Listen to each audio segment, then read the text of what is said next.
হ্যাঁ, ভালো একটা প্রশ্ন এসছে। আমাদের নিত্য জীবনে, দৈনন্দিন জীবনে যেটা জানবার বিষয় এবং কাজে লাগে।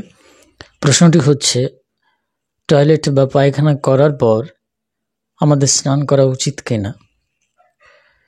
এই প্রশ্নটি শুনেই কিন্তু আমার একটা পুরনো দিনের কথা মনে পড়ছে। একটু ধৈর্য ধরে শুনুন, ভালো লাগবে। সেটা হচ্ছে, আমি এখান থেকে বহু বছর পূর্বে কার্যসূত্রে বা যে কোনো কাজের জন্য আমি একটা জায়গায় ছিলাম। সেখানে ইংল্যান্ডের একটা মেয়ের সঙ্গে আমার পরিচয় হয়েছিল। তার সঙ্গে অবশ্য বয়ফ্রেন্ড ছিল তার। তো তার ঘরে একটা সময় সে মেয়েটি আমাকে ডেকেছিল, তো আমি গিয়েছিলাম। তো আমার সঙ্গে একটা ভালো পরিচয় হয় এবং একটা বন্ধুত্ব তৈরি হয়, এবং সেই মেয়েটি স্বেচ্ছাতেই কিন্তু আমার সঙ্গে বন্ধুত্ব তৈরি করে, এবং আমিও সে বন্ধুত্বে সাড়া দিয়েছিলাম। যেটা বলে আর কি, লিগ্যাল একটা মেন্টাল রিলেশনশিপ মাত্র, আর কিছুই নয়। তো আমি পরে বুঝেছিলাম যে মেয়েটি খানিকটা এফেক্টেড হয়ে পড়েছেন, আর ওনার সঙ্গে যে বয়ফ্রেন্ড ছিল তার, উনি ইন্ডিয়ান ছিলেন। তো যাই হোক, স্বশিক্ষায় শিক্ষিত, কিন্তু যাই হোক তাদের ভেতরে একটা কন্ট্রাডিকশন চলছিল। যদিও তার অত্যন্ত ইয়াং ছিল, আমিও তাদের বয়সের সাপেক্ষে খানিকটা ছোট ছিলাম। তো যাই হোক, আমি রুমের ভেতরে প্রবেশ করলাম। উনি আমাকে বললেন যে, দেখুন এখানে কোথায় আমরা টয়লেট টিস্যু পেপারকে পেতে পারি। তো আমার কাছে তখন এই টিস্যু পেপারটা অজানা একটা রহস্যময় জিনিস। এটা কি কেঁদে ফেলার পরে চোখের জল মুছতে লাগে, নাকি ঘাম মুছতে লাগে, নাকি খাওয়ার পরে এই টিস্যু পেপার দিয়ে মুখ মুছতে হয়? কোনটা? এটার কারণটা কি? তো সেদিন আমার কাছে অবাক লেগেছিল যে টিস্যু পেপারটা কেন আমার কাছে জিজ্ঞেস করছেন। তো ওনারা হয়তো কোথাও খুঁজেছেন, পাননি। বেটার হয়েছিল আমার সঙ্গে একটা স্বাভাবিক পরিচয় হয়েছে, আমার মাধ্যম দিয়ে তিনি উপকার পেতে চেয়েছিলেন, এরকম কিছু একটা হবে। তো আমি এক বাক্যে বললাম, আচ্ছা ঠিক আছে, দেখছি আমি লোক লাগিয়ে। তো আমি লোক লাগিয়ে দেখলাম যে টিস্যু পেপার নিয়ে এসেছিলাম। তো আমি বললাম, ধরুন। তারপরে আমি বললাম, টিস্যু পেপার? তো বললেন যে আমরা টয়লেট ইউজ করব। আমি বললাম, টয়লেটে ইউজ করবেন? আচ্ছা, মানে মলত্যাগের পরে সেটাকে জল খরচার জায়গায় ব্যবহার করবেন? তো আমি সেদিন শুনে ভেতরে ভেতরে একটু হতচকিত হয়েছিলাম, খানিকটা লাদিত হয়েছিলাম। তো যাই হোক, এই ঘটনার পরে যখন আমরা উভয় ওখানে কথা বলছি, ফেস টু ফেস কথা বলছি, তখন মেয়েটি ওনার ভেতর থেকে একটা ইমোশনাল একটা মোটিভেশন, একটা অভিপ্রায়, একটা ইচ্ছা শক্তি তিনি প্রয়োগ করছেন। তো সেই সূত্রে ওনাদের একটা ট্র্যাডিশনও আছে হ্যান্ডশেক করা। এটা তো খুব নর্মাল, দেখা হলে এটা করেন। কিন্তু ওই দিনকের যে একটা হ্যান্ডশেক আমার কাছে এটা উপস্থিত হয়েছিল, উনি আমার কাছে হাত বাড়িয়ে দিচ্ছেন, হাতে হাত রাখতে বলছেন, উনি অ্যাপিল করছেন আমার হাতে হাত রাখো। তো ওনার বয়ফ্রেন্ড সামনে ছিল। তো দেখলাম বয়ফ্রেন্ড খানিকটা সংকুচিত হলেন এবং ভেতরে ভেতরে একটু জ্বলে যাচ্ছে, এরকম একটা ব্যাপার। ঠিক নিতে পারছেন না, এরকম একটা প্রতিহিংসা, রিভেঞ্জ কাজ করছে। তো আমি তখন সব কিছু ওয়াচ করলাম, কিন্তু আমার কিছু করার নেই, হাত পেতে দিয়েছে, আমাকে হাত দিতেই হবে। তো উনি বললেন যে আজ থেকে আমরা খুব ভালো বন্ধু হতে পারি। আমি বললাম, শিওর, ঠিক আছে। তো যখন আমি হাতটা দিচ্ছি তখন আমার মনে পড়ছে, ভাবুন একটা ব্যাপার, যে টয়লেট করবার পরে আমরা বাঙালি যারা ইন্ডিয়ান কালচারে মানুষ হয়েছেন, তারা কিন্তু টয়লেট করবার পরে, বিষ্ঠা ত্যাগের পরে জল খরচা করেন, মানে জল দ্বারা শৌচ করেন। কিন্তু উহারা কি করেন? ওই টিস্যু পেপার দিয়ে মুছে ফেলেন। মোট কথায় বাংলা কথা, যে পায়খানা করার পরে তারা জল খরচা করেন না, তারা টিস্যু পেপার অর্থাৎ কাগজ দিয়ে এটা মুছে ফেলছেন। তো আমার ভেতরে এই ক্রিয়াটা হয়েছিল, ভেতর থেকে, হৃৎপিণ্ড থেকে বন্ধুত্ব করতে চাইছে। স্বাভাবিক একটা প্রেম আবেগ কাজ করতেই পারে, তা সেটা লিগ্যালি হোক আর ইলিগ্যালি হোক। যদিও সেটা ইনোসেন্ট অবস্থায় ছিল, লিগ্যাল একটা ব্যাপার ছিল। তো আমি হাত বাড়িয়ে দিচ্ছি, শরীর এগোচ্ছে না, হাত এগোচ্ছে না। ওদিকে আবার বয়ফ্রেন্ডের একটা রিভেঞ্জ কাজ করছে, প্রতিহিংসা কাজ করছে, বিদ্বেষ কাজ করছে। এদিকে আবার টয়লেট টিস্যু পেপারের কথা মনে পড়ছে, যেখানে টয়লেটের পরে এরা আবার জল খরচা করে না, ওটা জাস্ট মুছে ফেলে। কিন্তু তার জীবাণু, তার যে অবশিষ্ট অংশ সম্পূর্ণ নিষ্কাশিত হয় না, সম্পূর্ণরূপে মুছে যায় না। তো শরীর চাইছে না হ্যান্ডশেক করতে বা মিলে যেতে, মিঙ্গেল করতে চাইছে না, অ্যামিটি তৈরি করতে চাইছে না, কিন্তু ভেতর থেকে কিন্তু কাজ করছে। এই যে আমাদের একটা প্রাচীন ট্র্যাডিশন, এই যে ঐতিহ্য বা সংস্কৃতি ভারতীয়, যেটা আমাদের শৌচালয় থেকেও কিন্তু শুরু হয়েছে বলা যায়। যেমন আমাদের বিছানা ছাড়বার পর থেকে, আমাদের ঘুম থেকে ওঠার পর থেকে ক্রিয়া শুরু হয়েছে। কারণ ইন্ডিয়ান তথা ভারতীয় যে সংস্কৃতি, সেখানে কিন্তু সনাতন ধর্মাবলম্বীদের যে মতপথ, সেটা সম্পূর্ণরূপে গ্রহণযোগ্য হয়েছে এবং সেখানেই সম্পৃক্ত রয়েছে। এই জন্যে ভারতীয় যে ট্র্যাডিশনটা, এই ট্র্যাডিশনটা অন্য ট্র্যাডিশনের সাথে মিশতে গেলে বা অ্যাডজাস্টমেন্ট করতে গেলে অনেকের জন্য খুব কষ্টদায়ক হয়ে ওঠে। সেদিন হয়তো আমার অন্তর চেয়েছিল, আমি ভেতরে ভেতরে অবশ্যই চেয়েছিলাম, এবং একটা সময় ভালো সম্পর্ক তৈরি হয়েছিল বটে। তো যেটাই হোক না কেন, তো তারা অত্যন্ত ভদ্রও বটে, সুটেড বুটেড থাকে, হাতে গ্লাভস থাকে, ঠিক আছে।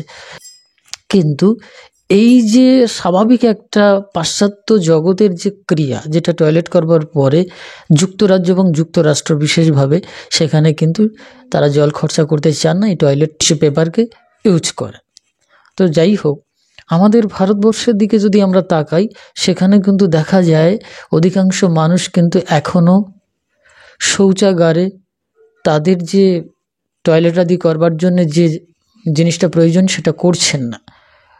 বহু পশ্চিমবাংলার এরিয়াতে রয়েছে যারা সকালবেলা সূর্য উদিত হওয়ার সঙ্গে সঙ্গে বা উদিত হওয়ার পূর্বে রাস্তার ধারে বসে গেছেন, এবং আপনি রাস্তা দিয়ে হেঁটে যাচ্ছেন, চারিদিকে শুধু টয়লেট, শুকনো টয়লেট এবং কাঁচা টয়লেট, মানে যেটাকে বলে বিষ্ঠা। তো যাই হোক না কেন, আবার যদি নর্থ ইন্ডিয়ার দিকে তাকান, তাহলে সেখানে দেখা যাবে কি যে গ্রাম বাংলার দিকে চলে যান, সেখানে দেখা যাবে যে এই সামনে এর সামনে এ বসেছে, ওর সামনে এ বসেছে, পাড়া প্রতিবেশী, এখানে কোনো ব্যাপার নেই, বউ ছেলে মেয়ে এরকম ব্যাপার নেই, বসে গেছে টয়লেট করতে এবং একটা সঙ্গে বোতল মাত্র। এই হচ্ছে আমাদের শৌচালয়ের শৌচ পদ্ধতি, এখনো পর্যন্ত কিন্তু ভারতবর্ষে গ্রাস করে রেখেছে।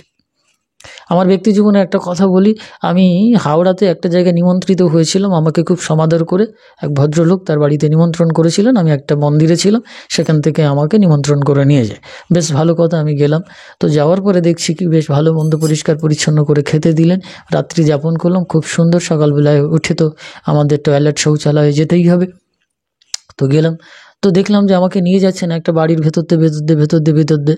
তখন আমি খালি গায়ে থাকাটা খুব একটা পছন্দ করতাম না, তো আমার একটা গামছা পরিয়ে যেতে হচ্ছে, আর খালি গায়ে কিছু, মানে আমার গায়ে আর কিছু নেই। তো দেখছি কি লোকজন, ভদ্র মহিলারা অনেকেই আমার দিকে তাকাচ্ছেন, আর আমি একটু লাজুকভাবে যাচ্ছি, কি করবো, কিছু করার নেই। যেতে যেতে যেতে একটা বাগানের ভেতরে পৌঁছলাম। বাগানের ভেতরে গিয়ে দেখি যে একটা পায়খানা, কাঁচা পায়খানা, যেটা একটা গর্ত করা, তার উপরে কাঁচা বাঁশ কেটে এইভাবে যেটাকে বলে অর্ধেক অর্ধেক করে বসিয়ে দিয়ে রেখেছে, মানে যেটাকে পাটাতনের মতো বলা হয়, ঠিক আছে, শুয়ে দিয়ে রেখেছে। এরপরে মাঝখানে একটা জায়গা ফাঁকা রাখা হয়েছে, ওখানে গিয়ে বসতে হবে, বাস। আপনি তাকিয়ে দেখতে পারবেন 1 থেকে 1.5 হাত ডিস্ট্যান্সে পুরো টয়লেটে ভর্তি হয়ে রয়েছে, ব্যাস। এবং টয়লেটের জীবাণুগুলো তারা কিলবিল করছে, এটা তো আপনাকে দেখতেই হবে, হজম করতেই হবে, এবং গন্ধটাকে পর্যন্ত নিতেই হবে। দৃশ্য দূষণ পর্যন্ত হবে, এবং শ্বাস প্রশ্বাসের বায়ু দূষণ পর্যন্ত হবে, সব কিছুই আপনাকে গ্রহণ করতে হবে। যাই হোক, আমি মেনে নিলাম, টয়লেট তো চেপে রাখা যাবে না, টয়লেট করে ফেললাম। এবার কি করব, তারপর দেখছি কি যে জল নেই। তো আমাকে বললেন যে ওই যে সামনে একটা দেখা যাচ্ছে না, ছোট একটা জলাশয়, এবং চারিপাশে কিন্তু লোকজন রয়েছে, বসতি রয়েছে, ব্যাস জলাশয়ে গিয়ে আমাকে ওই দিনের বেলায় ওখানে মানে জল খরচা করতে হবে, মানে আমাকে পরিষ্কার হতে হবে। আমি বললাম এটা কি প্রকারে সম্ভব? তা বলছে, তাহলে বাবা একটা কাজ করুন, ওখান থেকে জল নিয়ে আমাদের যেখানে স্নানাগার আছে সেখানে গিয়ে আপনি এটা করে নিতে পারেন। তো আমি আর বাধ্য হয়ে কী করলাম, আমার যতটা ধারণা আমি তখন কোনো ক্রমেই একটুখানি কাটিয়েছিলাম, আর মূল শোধন ক্রিয়াটিরা তো আর প্রশ্নই আসে না ওখানে ওপেন প্লেসে। তো আমি কোনো ক্রমে একটু জল নিয়েছিলাম বা যেটাই হোক না কেন, তারপরে ওদের যে স্নানাগার আছে বাড়ির একটা কর্নারে ঘিরে দেওয়া রয়েছে, ওখানে এসে আবার আমি বাধ্য হয়ে ওই একেবারে বাড়ির উপরেই বলা যায়, তা সেখানে একটা জায়গা ঘিরে দেওয়া আছে, তার ভেতরে আমি ঢুকেছি। ঢুকে কি করব, আমি মূল শোধনী আর করতে পারিনি, আমি নর্মালি আমি জল খরচাটা করেছি, সাবান সোডা মেখেছি, ব্যাস আরাম, তারপরে স্নান করেছি। তো এখনও পশ্চিমবাংলার আনাচে কানাচে খুঁজলে, প্রান্তিক এলাকায় দেখলে এবং শহর এলাকায় দেখলে, আর যদি বস্তি এলাকায় দেখা হয় তাহলে তো আরও জঘন্যতম পরিবেশ। এই তো দমদম কলকাতা এরিয়াতে আপনি চারিদিকে তাকান না, ট্রেন লাইন দিয়ে যেতে যেতে তাকান না, দেখতে পাবেন যে সমস্ত জলাশয়টা যে লাইন, যে ম্যান হোল, যে ড্রেন চলে গেছে, সেখান থেকে কিন্তু সবই টয়লেট আর টয়লেট। ব্যাপারটা এরকমই রয়েছে। তো যাই হোক, আমরা একটু কাজের কথায় আছি। সেটা হচ্ছে, হ্যাঁ, বিজ্ঞান বলছে যখন আমরা টয়লেট করবার পরে স্নান করি তখন আমাদের কিন্তু আমরা যখন স্নান করি তখন আমাদের কিন্তু যে বিপাকের যে ছন্দ, এটা ঠিক থাকে। এই বিপাকের ছন্দ মানে যেটা হচ্ছে পরিপাকতন্ত্রের সাথে বিশেষ সম্পর্ক রয়েছে, হজম প্রক্রিয়ার সাথে সম্পর্ক রয়েছে, স্নানের সঙ্গে তাই সম্পর্ক রয়েছে। আরেকটা জায়গায় বলা হচ্ছে যখন আমরা স্নান করি তখন আমাদের শরীরের তাপমাত্রা বৃদ্ধি পায়, রক্ত সঞ্চালনও ঠিকঠাক হয়, আমাদের দেখবেন মন শরীর ফ্রেশনেস কাজ করছে। তো সেই জন্য স্নানটা অবশ্যই করা তো অবশ্যই প্রয়োজন। আরেকটি জিনিস হচ্ছে টয়লেটের পরে স্নান করাটা যাবে কিনা। হ্যাঁ, টয়লেট পরে স্নান করা অবশ্যই উচিত, কারণ টয়লেটের ফ্যান থেকে, বর্তমানে এখন কমোড বেরিয়েছে, বিদেশি কমোড উঁচু জায়গা, আবার টয়লেট ফ্যান, ইন্ডিয়ান যে টয়লেট ফ্যান রয়েছে, এখানে বসে দীর্ঘক্ষণ পায়খানা করার জন্যে এখানে জীবাণু বা ব্যাকটেরিয়া আক্রান্ত হয়। বিশেষ করে নারীদের ক্ষেত্রে, মহিলাদের ক্ষেত্রে কিন্তু এই ব্যাকটেরিয়া কিন্তু তাদের জননতন্ত্রে আক্রমণ করতে পারে। জল খরচাটা করলে সম্পূর্ণ জীবাণুমুক্ত হয় বলে মনে করা যায় না। এই জন্য সবথেকে বিশুদ্ধ উষ্ণ গরম জলে স্নান করা, তো সেটা তো সম্ভব নয়। এই জন্য আমাদের আধ্যাত্মিক বিজ্ঞান অর্থাৎ সনাতন শাস্ত্র সিদ্ধান্ত দিচ্ছে যে সূর্য উদিত হওয়ার পূর্বে স্নান করাটা আবশ্যক। কিন্তু হঠযোগ আবার এক্ষেত্রে বলছে হঠযোগীদের জন্য খুব ভোরে স্নান করাটা বিধেয় নয়। যদি আমরা মনুসংহিতার দিকে দৃষ্টি রাখি তাহলে সেখানে দেখতে পারবো যে টয়লেটের পরে কিন্তু স্নান বাধ্যবাধকতামূলক। এটা ধর্মীয় জীবনযাপনে এভাবে প্রবেশ করেছে যে সেখানে কিন্তু আবার সূচিপায়িতা দেখা দিয়েছে। যেমন আমরা অনেক সাধক জীবনের ভেতরে দেখেছি, ঠিক আছে, বৈষ্ণবী অনেক কালচারের ভেতরে আমরা দেখেছি যে তারা টয়লেটে যাচ্ছেন, যদি 10 বার যান সঙ্গে সঙ্গে আবার স্নান করছেন। লিভারের প্রবলেম আছে, শীতকাল তার জন্য ভীষণ ক্ষতিকারক, তারপরেও তাকে জোর করিয়ে স্নান করিয়ে দিচ্ছেন, মানে টয়লেটে গেছেন মানে স্নান করতেই হবে। তো হ্যাঁ, এটা ঠিক আছে, টয়লেটে যেতে হবে, স্নান করতে হবে, কিন্তু তার পরিস্থিতি অনুসারে। আবার অনেকে কি করছেন, টয়লেটে যাওয়ার পরে স্নান করছেন না, এটা আবার বিধিসম্মত নয়। এটা অত্যন্ত একটা অপরিচ্ছন্ন একটা ব্যাপার। যদি সাধারণ শিশুগণ, আপনি জাস্ট ভূমিষ্ঠ বাচ্চা হন, তাদের কিন্তু ডক্টররা বলছেন মিনিমাম 3 দিনের আগে স্নান করানো যাবে না, 1 থেকে 3 দিনের ভেতরে স্নান করানো ঠিক নয়। তো সাধারণত গ্রাম অঞ্চলে এটা করায়, ছোট ছোট যারা ভূমিষ্ঠ বাচ্চা তাদেরকে স্নান করিয়ে দেয়। তো আপনি যদি ভূমিষ্ঠ বাচ্চা হন তাহলে আপনার স্নানের আবশ্যকতা নেই বলে মনে হয়, কিন্তু আপনি একজন পরিপূর্ণ এবং পূর্ণবয়স্ক প্রাপ্ত মানুষ, আপনার জন্য স্নানটা অবশ্যই প্রয়োজন এবং টয়লেটের পর অবশ্যই প্রয়োজনীয়। কারণ আমাদের যদি ধর্মীয় জীবনযাপন দেখি আবার, তাহলে সেখানে দেখতে পারবো যে কোনো পূজা পাঠ বিধি যা কিছু আছে সেখানে কিন্তু যে পদ্ধতি, যে নিয়ম আচার এসছে, সেখানে কিন্তু টয়লেটের পরে অবশ্যই স্নান করে সেই পবিত্র কর্মগুলো করা উচিত। আরেকটি বিজ্ঞানসম্মত ব্যাপার হচ্ছে আমাদের শরীরে 60 থেকে 70% কিন্তু জলীয় অবস্থা, অর্থাৎ জলের পরিমাণ রয়েছে। তা সেখানে বাহ্যিক জলের সঙ্গে কিন্তু আমাদের শরীরের জলের একটা তারতম্যতা এবং সম্পর্ক রয়েছে। যেমন বর্ষাকালে যদি আপনারা চলে যান তাহলে দেখতে পাবেন যে বৃষ্টি হচ্ছে, গাছ ভিজে যাচ্ছে, গাছের পত্র পল্লব সতেজ হয়ে উঠছে। সুতরাং জলের সঙ্গে উদ্ভিজ এবং প্রাণীজ একটা বিশেষ সম্পর্ক রয়েছে। সেই জন্য টয়লেটের পরে তথা স্নানের আবশ্যকতা রয়েছে এবং সেটা সূর্য উদিত হওয়ার পূর্বে করলে বেটার। কারণ সূর্য উদিত হওয়ার পরে আমাদের কি হয়, আমাদের যে কার্ডিয়াক রিদিমটা, এটা কিন্তু একটা তীব্র গতি থেকে চলতে থাকে। এবার যখন আমরা আবার স্নান করি, স্নানের পরে কিন্তু আমাদের তাপমাত্রা 1 থেকে 2 ডিগ্রি 3 ডিগ্রি তাপমাত্রা বেড়ে যায়। তখন এই বেড়ে যাওয়ার পরে বেড়ে যাওয়াটা যদি হয়ে যায় তখন কখনো কখনো স্ট্রোকের ঝুঁকি হতে পারে। এটা বিজ্ঞান বলছে, ডক্টর বলছেন। তো সেই ক্ষেত্রে আমরা কি করব, এটাকে ব্যালেন্স রাখবার জন্যে কিন্তু আমাদের ভারতীয় যোগীগণ বা ভারতীয় শাস্ত্র সিদ্ধান্ত যেটা বলছে স্নান করাটা বেটার। যেমন আমরা যখন ঋষিকেশ আশ্রমে থাকতাম, একসঙ্গে আমরা 50 থেকে 60 মূর্তি সন্ন্যাসী একসঙ্গে ছিলাম। এই দীর্ঘদিন সাধনা চলছে। তো অনেকেই দেখতাম 2:30টার সময় জেগে যেতেন, অনেকে দেখতাম ম্যাক্সিমাম সাধুরা সন্ন্যাসীরা জেগে যেতেন 4টে থেকে 5টার ভেতরে। তারপরে টয়লেট হচ্ছে, স্নান করে ফেলছেন, সে শীতকাল হোক আর গরমকাল হোক করে ফেলছেন। তো এক একজনের ক্ষেত্রে আবার এক এক রকমের নিয়ম। যেমন ধরুন আমি রাত্রিতে 10টা 10:30টার দিকে আমি ধ্যান বা তপে বসে যাচ্ছি, তপস্যায় বসে যাচ্ছি, আর 4টের সময় ঘুমোতে যাচ্ছি। ওই সময় সবাই ঘুমিয়ে পড়ছে, আমি জেগে থাকছি, এবং যখন সবাই 4টের সময় উঠে যাচ্ছে তখন আমি ঘুমোতে যাচ্ছি। তো আমি ওখানে 2 থেকে আড়াই ঘন্টা আমি ঘুমিয়ে নিতাম, অর্থাৎ 4:30 থেকে বা 5টা থেকে 7টা পর্যন্ত আমি 7টার সময় যেতাম টয়লেটে। তারপর আমি অবশ্যই স্নান করতাম। তো এইখানে এই ফ্রেশনেসটা কাজ করছে, এটা ধর্মীয় একটা ট্র্যাডিশনও কাজ করছে। আরেকটা জিনিস আমি ব্যক্তিগতভাবে ফিল করেছি, রিয়েলাইজ করেছি, সেটা হচ্ছে এই, যখন আমরা টয়লেট করবার পরে স্নান করি তখন আমাদের ভেতরে যে আলস্যতা, ল্যাজিনেসটা, এটা সম্পূর্ণরূপে কেটে যায়, ঘুম ঘুম যে ভাবটা সেটা কেটে যায়। আরেকটি ব্যাপার হচ্ছে, যারা রাত্রিতে ঘুমোন যাদের স্কিনের উপর প্রচণ্ড তেল জমা হয়, ঠিক আছে, এটা যখন আমরা সকালে ঘুম থেকে উঠি তারপরে স্নান করে ফেললে এই তৈলাক্তের যে কুপ্রভাবটা পড়তে পারে না, এই জন্য স্নানটা সকালে কিন্তু বিধেয়। এবার এখানে দেখা যাচ্ছে যাদের ঠান্ডার সমস্যা আছে, জ্বর সর্দি কাশির জন্য সমস্যা আছে, তাদের ক্ষেত্রে ডাক্তারি পরামর্শ নিয়ে নির্দিষ্ট সময় মতো স্নান করতে হবে। কিন্তু সাধারণত ধর্মীয় বা পূজা পদ্ধতি অনুসারে বা সনাতন কালচার অনুসারে, ভারতীয় ট্র্যাডিশন অনুসারে যদি আমরা দেখি তাহলে কিন্তু টয়লেটের পরে স্নানের আবশ্যকতা রয়েছে। এবং বিজ্ঞানের দৃষ্টিকোণ থেকেও জীবাণু, ব্যাকটেরিয়া, যা কিছু আক্রমণাত্মক ব্যাপার থাকে যেটা আমাদের সেক্সুয়ালি বা ফিজিক্যালি অ্যাটাক করতে পারে, সেখান থেকে কিন্তু খানিকটা আমরা রেহাই পেতে পারি। এই জন্য টয়লেটের পরে অবশ্যই স্নান করাটা বিধেয়।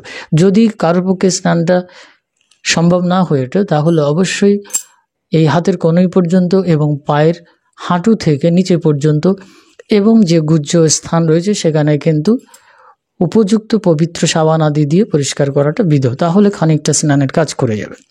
আর স্নানের আবশ্যকতা রয়েছে যারা বিশেষ করে ব্রহ্মচারী, যোগী, সাধক, তপস্বী মানুষ, তাদের জন্য, এবং বিশেষ করে নাভি স্নান, টয়লেটের পরে তাদেরকে অবশ্যই স্নান করতে হবে। এবং নাভি স্নান যদি তারা রাত্রিতে সম্পূর্ণ স্নান না করতে পারেন, বিজ্ঞান বলছে রাত্রিতে স্নান করাটা বেশ স্বাস্থ্যসম্মত ব্যাপার, নিদ্রার জন্য ভীষণ উপকার।